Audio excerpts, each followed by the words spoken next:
Vamos a empezar. Hebreos, capítulo 10, verso 1 al 4. Amén.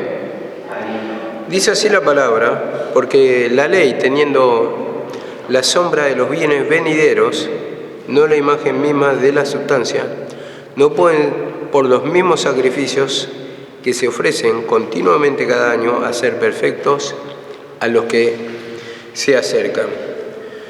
De otra manera cesaría de ofrecerse, pues los que tributan a este culto, limpios una vez, no tendrían ya más pecado de conciencia. Pero en estos sacrificios cada año se hace memoria de los pecados, porque la sangre de toros y de los machos cabríos no pueden quitar los pecados. Bueno, hasta ahí vamos a leer y vamos a desarrollar esa parte, que la ley no puede quitar el pecado. Esto es sombra y figura, como dice aquí la palabra. Esto nos lleva a Hebreos 7:19 para recordar un poco y confirmar que la ley de ninguna manera puede expiar los pecados, puede perdonar, puede limpiar, puede redimir. No nos puede justificar ante Dios, solamente la fe en Jesucristo. Y la fe en Jesucristo, ¿por qué? Porque se muestra como una ofrenda perfecta, salvador, y todos necesitamos un salvador, porque somos incapaces de cumplir la ley por cuanto somos de una esencia satánica, dice la palabra. Y al de ser una esencia satánica necesitamos un salvador, una ofrenda perfecta, alguien que venga a hacer la tarea por nosotros para poder en ese sacrificio ser perdonados de nuestros pecados para ser libres, ¿no? Esto nos dice en Hebreos 7:19, pues nada perfeccionó la ley, y de la introducción de una mejor esperanza por la cual nos acercamos a Dios. Nada perfeccionó la ley. Entonces dice acá, se introduce una nueva esperanza, una mejor esperanza por la cual nos acercamos a Dios. La única manera de acercarse o tener relación con Dios es a través de la fe en Jesucristo, y más exactamente en el sacrificio que pagó el precio Él con su vida para libertarnos del pecado. Entonces ahí tenemos nuestro perfeccionamiento, pero perfeccionamiento, si le damos un sentido, quiere decir salvación, liberación del pecado. Ese perfeccionamiento, como obra perfecta yo digo, pero también presentarnos perfectos a Cristo. ¿Por qué? Porque Él pagó el precio, Él lo hizo. Entonces, Él al pagar el precio, nosotros ya somos perfectos en el sentido de que nos limpia de todo pecado. Entonces, ahí somos perdonados para siempre. Entonces, cada vez que caemos en pecado, o sea, reiteradas veces se manifiesta, el que pagó el precio fue Él. Entonces, no podemos perder la salvación. Sí se manifiestan los pecados, que nos traen tormento, que nos traen atadura, pero nosotros al clamar otra vez al Señor, al pedirle perdón, nos saca, nos liberta de esa opresión, de esa carga. Entonces, como dice acá, nada perfeccionó la ley, y hay una introducción de una mejor esperanza por la cual nos acercamos a Dios. Y en este sentido habla Pablo del ministerio de reconciliación, y cuando dice reconciliados con el Señor, le dice reconciliación y crear un nuevo vínculo, o restablecer más bien una relación que estuvo rota.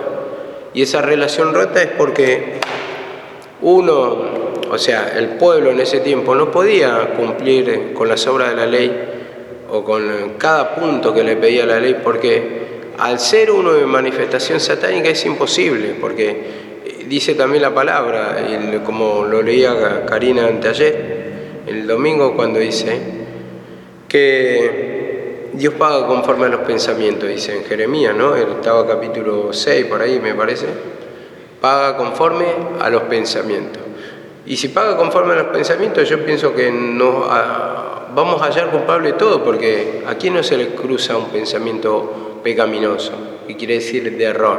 Un pensamiento de maldad, un pensamiento de enojo, cualquier cosa, o mala sospecha, o cualquier cosa que se manifiesta en nosotros ya nos trae condenación. Y dice la palabra, el que ofendiere en un punto a la ley se hace culpable de toda ella. Entonces, eso es lo que trae condena. Cuando queremos vivir por la ley, nos condenamos a nosotros mismos. Pero cuando vivimos por la fe en Jesucristo nos hace libre, o sea, nos presenta como perfecto ante el sacrificio de Cristo, porque Él nos compra, nos redime, nos compra para Él. Entonces somos perfectos para Él porque Él hizo la obra y nos perfeccionó, nos rescató para llevarnos a la presencia del Padre. Pero vuelvo a repetir, esto tiene solamente un sentido en la salvación, que tenemos una relación de hijo a padre. En la relación con Dios cada día tenemos que limpiarnos de los pecados, de las manifestaciones que suelen en nuestra vida aflorar en cada una de las circunstancias que pone el Señor, ¿no? Permite, por ejemplo, muchas veces el trabajo, y en el trabajo te puede tomar tranquilamente la faena. Te permite tal vez una salida, y en la salida hay vidriera, y ahí ya te agarra la tentación de querer tener una u otra cosa. Entonces son todas manifestaciones que van aflorando, pero cuando le pedimos perdón, y cuando dice que hizo una vez ese sacrificio para siempre, nosotros le pedimos perdón, Él no va a hacer más sacrificio, ese mismo sacrificio el que valió ese tiempo y que vale para hoy, y va a valer todo el tiempo. Entonces, una sola vez y siempre va a tener poder y eternamente va a ser ese sacrificio. ¿Y nosotros a dónde vamos a acudir? En el único sacrificio que va a valer. En cambio, vos fíjate que lo que leí dice que se ofrecen cada año y se hacen memorias por los pecados cada año. Entonces cada año, o sea, esos sacrificios solamente tenían cierto tiempo de valor, pero al otro año tenían que hacer otra vez el sacrificio por el pecado del pueblo, pecado de ignorancia o lo que fuere, pero se tenía que presentar otra vez. Entonces se hacían memoria de los pecados, se recordaban los pecados, o sea, Dios te los ponía ahí, ¿para qué? Para que vos presentes la ofrenda y te traía memoria tal o cual falta. Entonces tenía que presentar el animal, vos le tenías que llevar al becerro, al cordero, o otros que tenían otra clase de pecados que eran más pobres, llevaban un palomino, ¿no? Para presentar una paloma simplemente. Entonces, eso representa la expiación, la sombra y figura, pero de ninguna manera, dice, podían quitar los pecados, más bien suspendían, o sea, cada año presentándole, era como que aplacaban la ira de Dios. Entonces, iban suspendiendo un castigo, ¿no? Pero, por supuesto, tenía que haber arrepentimiento de parte del que está ofreciendo para que Dios tome ese sacrificio animal como válido. En ese tiempo, porque en ese tiempo valía, porque dice la palabra, si el ministerio de condenación tuvo gloria, mucho más glorioso será el ministerio de justificación. Entonces tuvo una gloria en ese tiempo, pero después, cuando vino el nuevo tiempo, el nuevo ministerio ya no sirve, ya caducó. Entonces dice, si lo viejo está próximo a desaparecer, en este sentido desapareció, eso habla del primer pacto. Y dice así la palabra, Hebreos 7:19, ¿no? Sí, lo leímos. Gálatas 2:16. Gálatas 2:16 nos dice esto. Gálatas 2:16. Sin embargo, sabiendo que el hombre no es justificado por las obras de la ley, sino mediante la fe en Jesucristo, también nosotros que hemos creído en Cristo Jesús, para que seamos justificados por la fe en Cristo, y no por las obras de la ley, puesto que por las obras de la ley nadie será justificado, dice. Por las obras de la ley nadie será justificado, pero dice, da la mejor esperanza. ¿Cómo somos justificados? Por la fe en Jesucristo, la confianza en Jesucristo. Él pagó el precio, Él hizo la obra, para eso vino, y eso estaba predicando, y eso se predicó en el Antiguo Testamento en forma de figura, el sacrificio de Cristo, donde nos iba a perdonar el pecado. En ese tiempo le perdonaba al pueblo mediante sacrificio animal, mostrando ya en simbología lo que iba a acontecer después con la venida del Cristo. Y mucho más con la venida del Cristo, donde somos justificados a través de su obra redentora o a través de su crucifixión.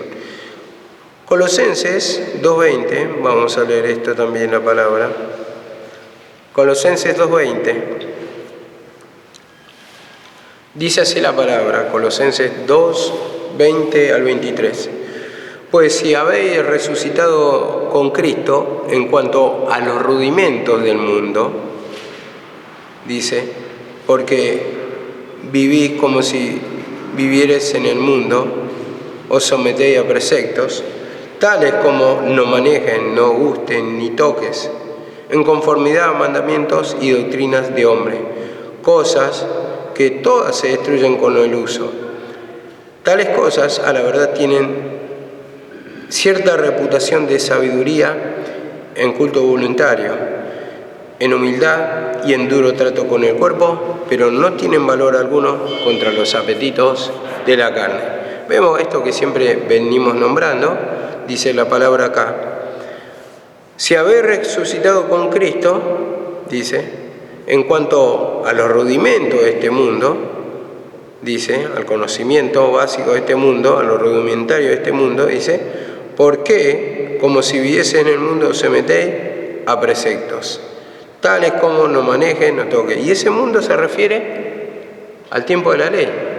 Vemos acá la palabra. Los rudimentos, por lo menos dice, primeramente dice, las enseñanzas de este mundo, y ese lo está llevando ese tiempo de ley. Entonces dice, ¿por qué, como si vivieses en tiempo de la ley, vamos a llevarlo así, os sometéis a preceptos tales como no maneje,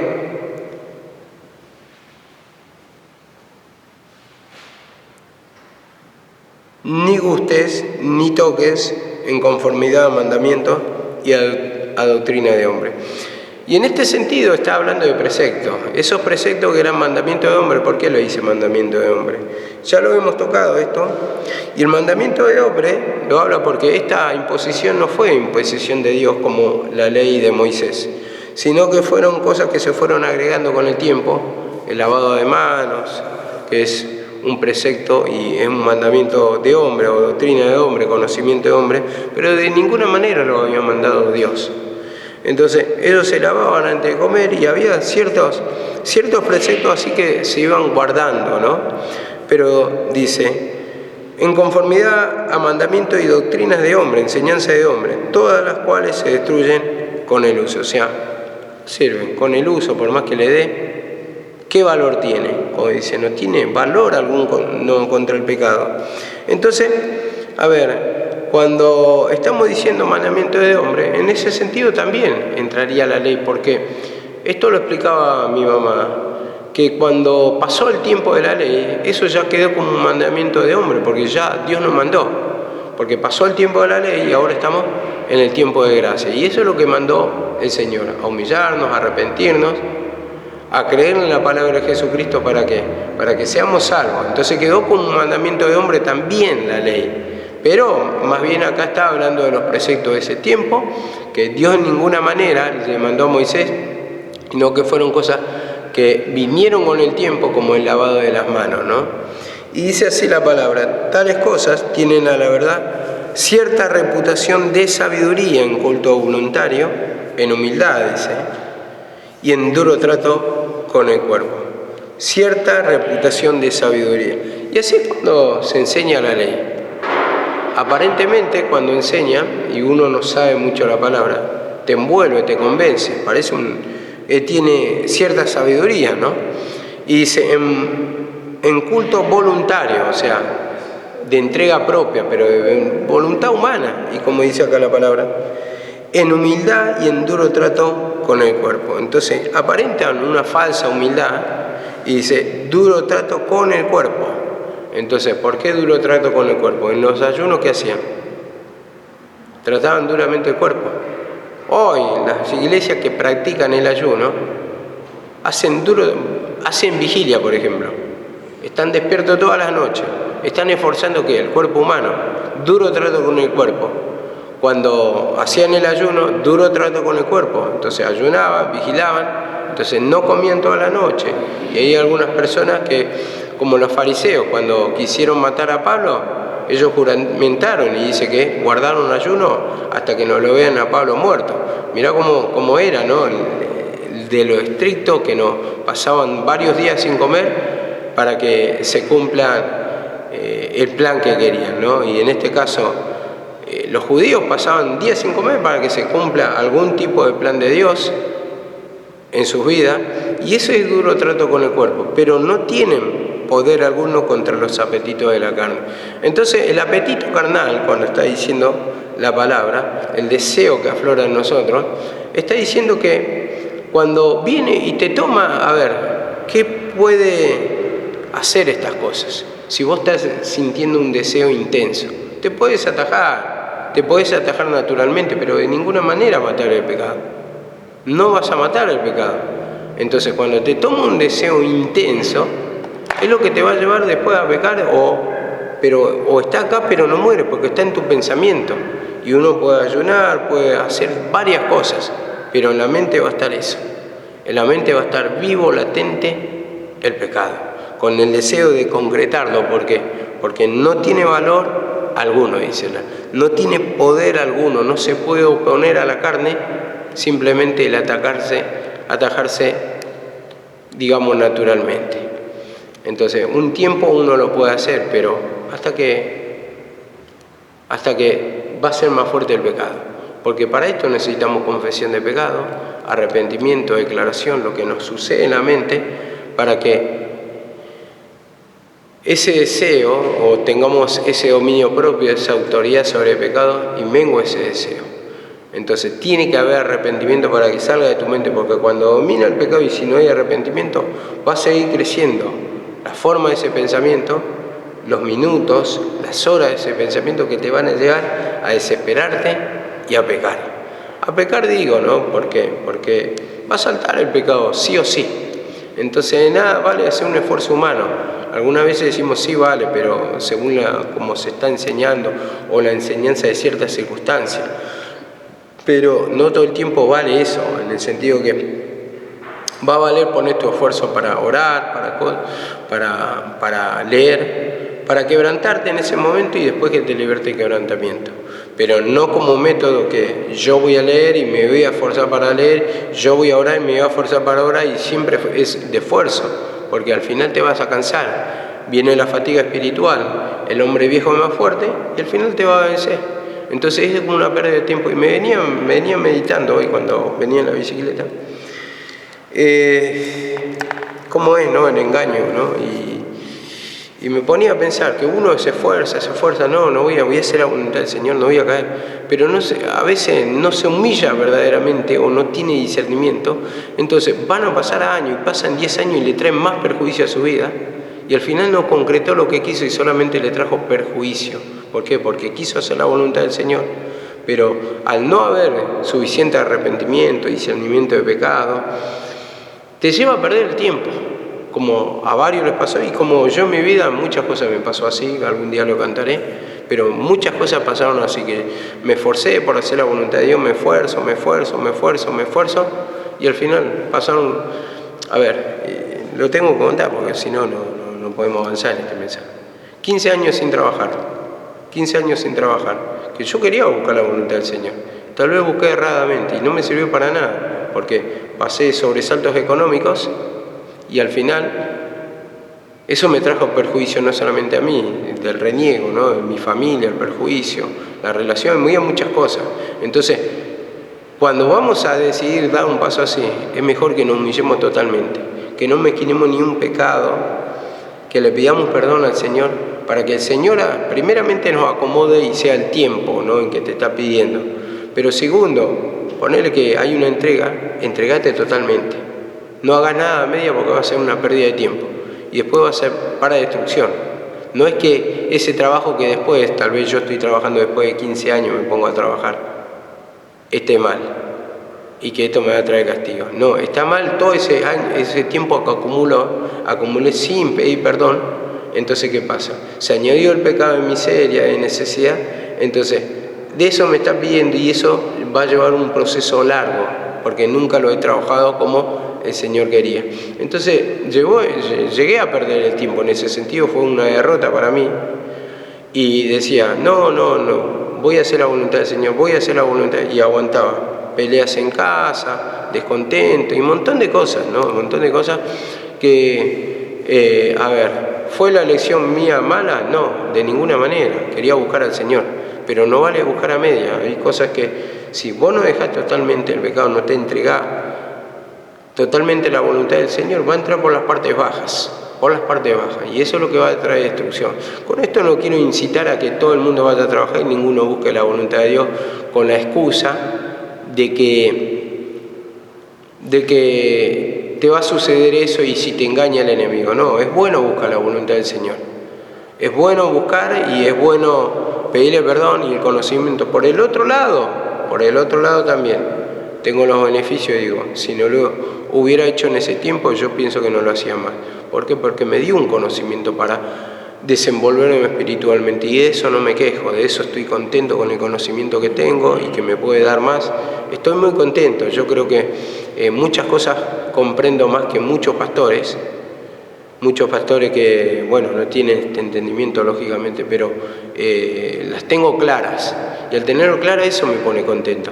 Pero por el otro lado hay un perjuicio, que uno tiene que humillarse bien y uno tiene, como también dice la palabra, calcular los gastos del edificio para no quedar en ridículo, porque uno no calcula todo lo que, a dónde va a entrar, entonces no es consciente. Yo pensé que era buscar al Señor y que el Señor tiene que hacer todo así nomás por arte de magia y me encontré que no.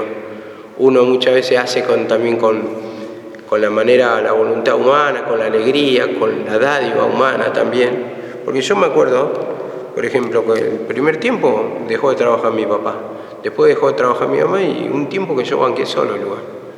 Y yo no lo hice con reniego, o sea, estaba contento en sí, lo hacía de corazón, como soy yo, así digamos, en el sentido de que naturalmente no tengo esa mezquindad, si tengo voy a ayudar, soy generoso, pero es una ayuda natural que no era con quebrantamiento y tampoco me sirvió de mucho, porque cuando tuve que cosechar no coseché nada y ahí me estaba enseñando el Señor que fueron esfuerzos que fueron según mi entendimiento, pero no operó el poder de Dios. Entendía también un mensaje escuchando a mi mamá y sacando conclusiones, ¿no?, en todo, que a veces decimos, no, la culpa no es mía, el pecado no fue mío y esto es injusto. No, el castigo del Señor siempre es justo, o las cosas que nos pasan siempre son justas. ¿Por qué? Porque el Señor nos entrega ¿para qué? Para ver el pecado que hay en nosotros, sea justo o sea injusto, pero nos entrega para ver el pecado en nosotros. Y cuando logré comprender eso dije, sí, es para ver, evidentemente. Ahí me di cuenta que todo a lo que nos entrega el Señor es justo, sirve para ver nuestros pecados, todo, aunque nos haga enojar, aunque a los ojos naturales sea injusto, pero es justo porque nos hace ver los pecados de la única manera que nos puede mostrar el pecado, cosa justa, cosa injusta, lo que fuere. Pero las cosas que acontecen son justas sobre nuestra vida, ¿para qué? Para mostrar el pecado y para pedir perdón, esa liberación. Dice así también la palabra, Gálatas 3:24, dice así la palabra, de la manera que la ley ha venido a ser nuestro ayo para conducirnos a Cristo, a fin de que seamos justificados por la fe. Dice, la ley ha venido a ser nuestro ayo, nuestro maestro, nuestro instructor, el guía, para conducirnos a Cristo. Esta es la función de la ley, el ayo. ¿Por qué? Porque la ley muestra el pecado, pero ¿a dónde te lleva? A los pies de Cristo. ¿Por qué? Porque vemos nuestros pecados. Entonces, esa es la función de la ley. Es nuestro ayo para conducirnos a Cristo a fin de que seamos justificados por la fe. Entonces, somos justificados por la fe en Cristo Jesús. Y para esto sirve la ley. La ley no es contraria de Dios, sino que lo que hace, al ser perfecta, al ser santa y al no poderlo cumplir nosotros, nos lleva a la única salida que tenemos, que es la fe en Cristo. ¿Dónde vamos a encontrar la salida? ¿Dónde vamos a encontrar el perdón? En la cruz. ¿En la ley vas a encontrar perdón? No. La ley es tajante. La ley es letra. Y la ley mata, la ley condena, como dice. No vas a encontrar el perdón solamente en el sacrificio. Y a eso te lleva la ley, a que encontrarte infeliz, como dijo Pablo, miserable de mí, ¿quién me podrá librar de este cuerpo de muerte? Gracias doy a Dios por Jesucristo. Lo único que nos salva, ese sacrificio, a través de reconocer nuestra necesidad, nuestro pecado, y tenemos el perdón de pecados en el sacrificio de Cristo. Amén. Dice, también vamos a leer en Hebreos 10, 5 y 6. Hebreos 10, 5 y 6. Dice así la palabra: por lo cual, entrando en el mundo, dice, sacrificio y ofrenda no quisiste, holocausto y expiaciones por el pecado no te agradaron. No te agradaron. Y bueno, no quisiste, dice. Y esto viene del Salmo 40, y vamos a desarrollarlo. 46, dice esto, Salmos 46. Sacrificio, ofrenda no te agrada. Acá dice, no te agrada, no quisiste, dice en otra versión. Holocausto y expiación no has demandado. Entonces dije, he aquí, como está escrito en el rollo de mí,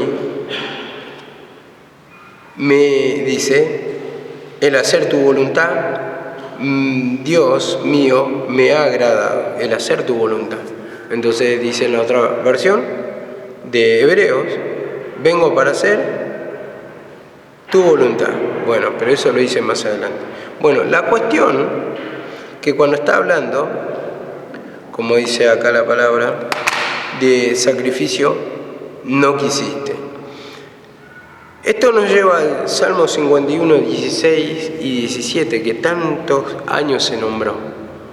Y David ya tenía el adelanto, el entendimiento de lo que quería el Señor. No quería sacrificio, como dice acá, porque no quieres sacrificio que yo lo daría.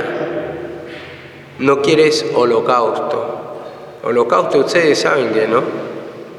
La matanza de la víctima, el quemar la víctima en el altar. Ese es el holocausto, la matanza del animal. Y dice, los sacrificios de Dios son el espíritu quebrantado. Al corazón contrito y humillado no despreciará tú, oh Dios. Entonces, hace el contraste con el sacrificio que había en tiempo de la ley de machos cabríos, de becerros, de distintos animales, como venimos tocando. Pero no quiere esa clase de sacrificio, sino lo que quiere es corazón contrito y arrepentido. Entonces, en ese tiempo sí se ofrecía así, era válido, pero tiene que haber un cierto arrepentimiento, la persona reconocer al menos el pecado, y tenía valor. Pero ahora ya ni siquiera eso, porque dice, no quiere sacrificio que yo lo daría, dice acá David, sino quiere espíritu quebrantado. Cuando dice está diciendo espíritu quebrantado, es un espíritu o un alma que se encorva, que se quiebra. Entonces, que se quiebra, se encorva ante el plan de Dios y para hacer el plan de Dios. Y dice así la palabra, al corazón contrito, dolido, ¿qué quiere decir contrito? Y humillado no despreciarás tú, oh Dios. Entonces, humillado, siempre lo explicamos, es hacer la voluntad del Señor, que se humilla ante una persona superior. Y vemos que en la antigüedad una persona no le podía mirar directamente la cara al rey, sino que pasaba con la cabeza agachada. Entonces está hablando, acá como dice, humillado, ese encorvarse ante la presencia de alguien superior. Pero no solamente eso, el reconocer una autoridad superior por eso, sino que encorvarse, postrarse, quiere decir reconocer la autoridad del otro y que entregamos nuestra vida y que pueda hacer lo que quiera esa persona de nosotros. Había enseñado una vez que ante los reyes vos tenías que ir encorvado, no mirarle la cara, salvo que te diga que le mires, porque podías pagar con tu vida. Imagínate lo complicado que era. Pero también habla que un rey que derrotaba al otro, el rey derrotado se entregaba en cuerpo y se tiraba al piso. Ahí se encorvaba ante él y poniendo su cabeza, y el rey victorioso le pisaba la cabeza, demostrando primeramente la victoria, pero también la entrega de este rey derrotado. Lo que estaba demostrando es, hacelo de mí lo que quieras, si querés quítame la vida, estoy en tus manos. Y así también, de la misma manera, está hablando la humillación para nosotros. Que haga el Rey, nuestro Dios, lo que quiera de nuestra vida. Porque somos vasos de barro, que nos moldee, que rompa todo, que haga nuevo. Eso habla de una entrega y de lo que quiere el Señor en realidad de nosotros. Sacrificio no le agrada, sacrificio no quiere, porque quiere en realidad en nuestra vida esa relación con nuestra vida.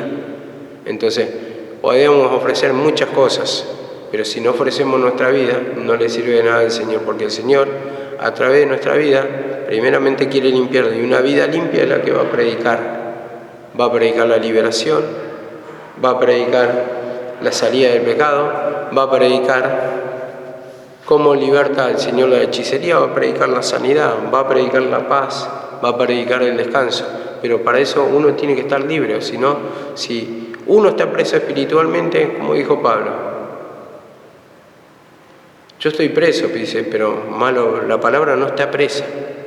Entonces, eso es justamente lo que quiere el Señor, una alma que esté libre de sacarse el espiritual, que al estar libre lo que va a hablar es libertad, va a hablar de descanso, va a hablar de paz, pero cuando estás oprimido por el pecado, cuando te domina el pecado de los pensamientos, cuando te domina el desaliento, la raíz de amargura, ¿qué vas a expresar? Vas a expresar lo que está de la abundancia de tu boca. Entonces eso va a salir a rebosar. Y eso justamente no quiere el Señor. Si fuimos creados para buenas obras, esas buenas obras tienen que reflejarse en nosotros y eso es lo que tenemos que hablar, las buenas obras. Porque para eso nos creó Dios. Creados para buenas obras, dice la palabra. Entonces, al decir buenas obras, es que vamos a estar haciendo la voluntad del Señor. Y esto es lo que quiere hacer, que hagamos, Señor, la voluntad del Señor, como lo vuelvo a repetir. Acá en el 5:6 dice, por lo cual, entrando al mundo, dice, sacrificio y ofrenda no quisiste, holocausto y expiaciones no te agradaron. De ninguna manera le puede agradar eso al Señor, porque de esa manera lo único que estás haciendo es rebajar el sacrificio de Cristo. Él vino y murió, y no para que vos hagas esfuerzo, sino que Él pagó el precio. Y si vos estás haciendo un esfuerzo según la ley, estás diciendo no creo en tu sacrificio, y lo estás rebajando. Entonces estás haciendo a tu manera, con esfuerzo propio, como lo hicieron los judíos. Entonces están rechazando el regalo de Dios, y es una ofensa. ¿Qué tal si yo le regalo algo a mi hermano Matías de todo corazón y él me lo rechaza? Uno se va a sentir un poco mal, ¿no? Un poco ofendido. Y así es Dios. Dios regaló a su Hijo en la cruz, mostró una salida fácil, pero nosotros no lo queremos. Esa salida, esa ayuda, ¿no? Es lo mismo que, como digo, voy y le regalo, ponele, que le regalo un par de zapatos, póngale así. Un par de zapatos que están nuevos, pero él está enojado conmigo y él lo que hace, dice, no quiero esto, esto no sirve. Esto no me sirve, este zapato, el tipo de zapato no quiero, aunque sea nuevo, aunque se lo haya comprado de corazón y todo, pero ya al tener esa falta de discernimiento, esa incredulidad, vas a rechazar los regalos que el Señor te da. Entonces, así como una persona ofende cuando le regala de todo corazón y te lo devuelve diciendo que no sirve, que es una porquería o que no es de su agrado, imagínate cómo te sentías ofendido, imagínate el Señor, que te dio un sacrificio mejor, una salida mejor, pero vos preferías hacer con tu esfuerzo, sufriendo las consecuencias, sufriendo dolor, pasando necesidad, y no como te manda Dios, que tenés un regalo para tener beneficio y para que no sufras, para que seas libre. Entonces así se muestra el regalo de Dios, y por eso quiere el corazón arrepentido, el corazón humillado, que eso va a traer mucha bendición en nuestra vida, el hacer la voluntad del Señor. Amén. Vamos a dejarlo acá.